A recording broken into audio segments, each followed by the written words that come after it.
Hi guys, Rafael Marcolino here and welcome to Drum Sapiens every week with a new drum lesson for you. Today I'm going to talk about the two most important drum rudiments, and those rudiments are the single stroke roll and the double stroke roll.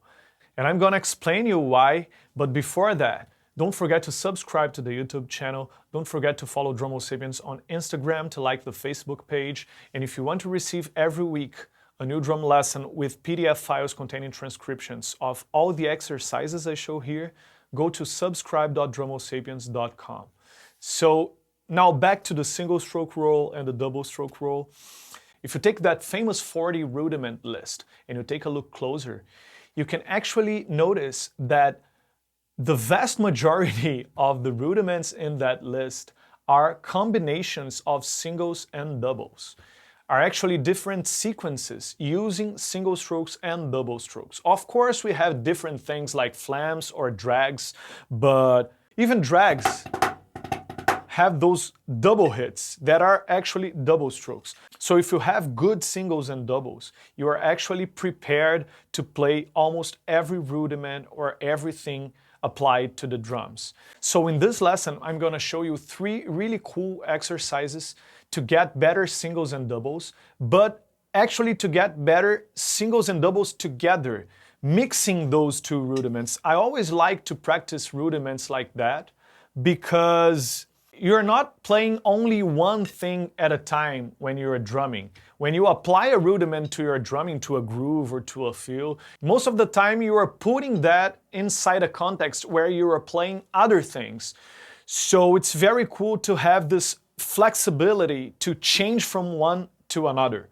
I think that with singles and doubles is extra important because of what I said before. So for the first exercise, we're going to play 2 bars of 16th notes, but for the first bar, we're going to alternate singles and doubles for every beat. So on beat 1, we're going to play single strokes, on beat 2, double strokes, on beat 3, single strokes, and on beat 4, double strokes.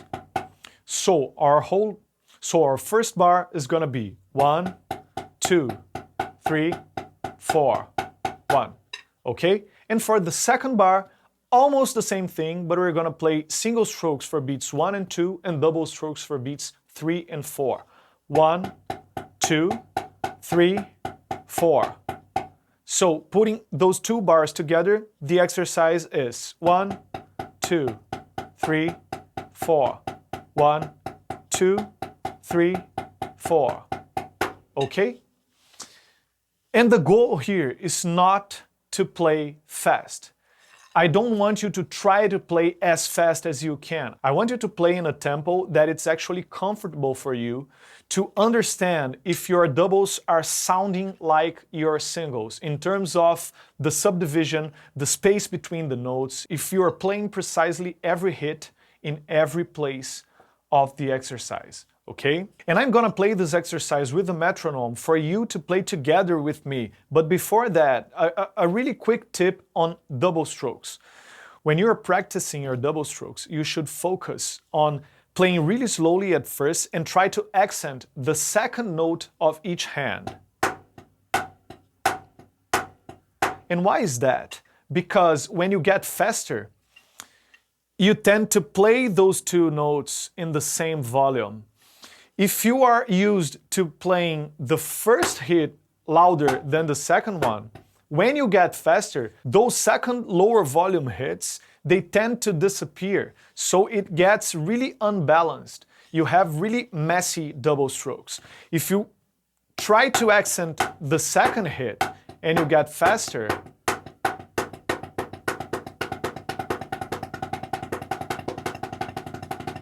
you get more even and more powerful double strokes. So you should really try that before trying these exercises. It's just a quick tip to get better sounding double strokes before we get really into this first exercise. But now to the exercise, I'm gonna play it on 100 BPM, but if that's fast for you, you should try it really slower and paying attention to every hit, to every note, to your movement,